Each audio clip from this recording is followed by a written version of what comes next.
just thank everybody who spoke, Chief Judge Barron,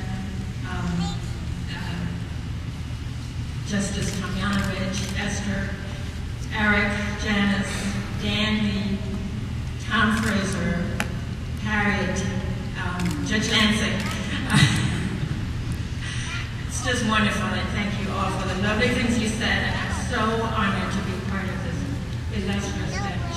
I'm looking forward to working with all the judges here and to learning from you, because I know I have a steep learning curve. And that is one thing that I will not shirk from, and it is about learning and doing the job the right way. So bear with me, I'll be there.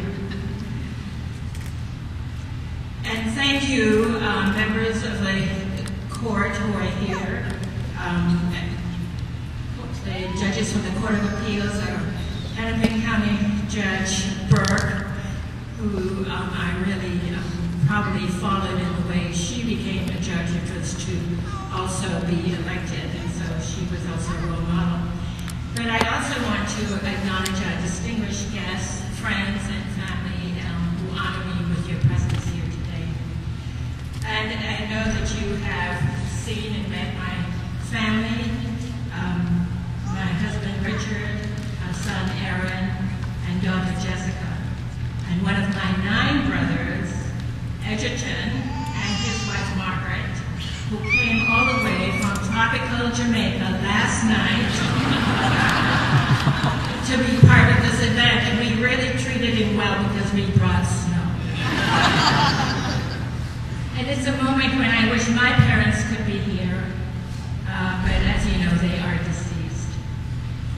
And as I look out on all of you today, I am overwhelmed with humility and gratitude that I'm standing here before you as your elected judge. To the staff and board members of Children's Law Center of Minnesota, as well as my campaign committee, countless volunteers and supporters, thank you for supporting me and cheering me on each step of the way. Thank you for helping me take this risk of running for election and for helping me realize my long-held dream to serve the public as a judge. Throughout the campaign, I was sustained by 3 ideas which I would like to share with you today. The first is a quote about taking risks. Among all the counsel everyone has given me about persevering in the public glare of a campaign, there is one phrase. It is Latin, duc in autem, which means launch out into the deep. In other words, just when you think you should retreat to the shallows, head out instead into the deep. It is also from Scripture, Justice Tomjanovich. It means that having faith is just as important as working hard. Some people might say that taking big risks is just foolhardy. But you do it because you have confidence in your ability to make things happen. Faith is a belief in the manifestation of things hoped for. And this leads me to the second idea, which is about having faith and how that faith is shaped. And during the campaign, I could almost hear my mother say in her kind and encouraging voice, well, if that is what you want to do, and you can finish the sentence.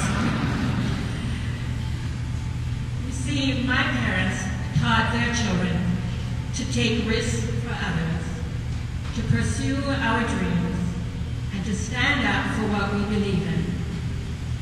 You've heard I'm the 9th of 15 children of Alice and Percy Chang, and from them I learned to value education and to believe in myself. My mother's formal education ended in the 8th grade. She was born in a Chinese family in Jamaica, and when resources are scarce, girls were not educated. My father came to Jamaica from China as a teenager and was sent to school just long enough to learn English. My parents were entrepreneurs who built the first supermarket in the West Indies.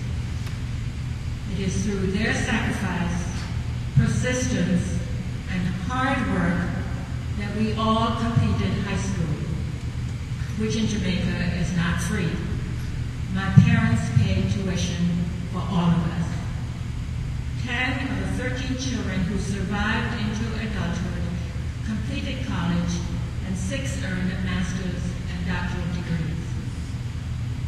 Those early years also formed the paths I would take.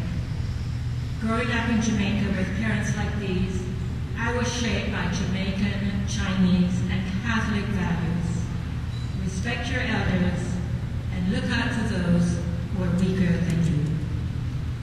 As a child, if it appeared that I was being too carefree, I was always brought up short by the parental reminder, who is taking care of the children?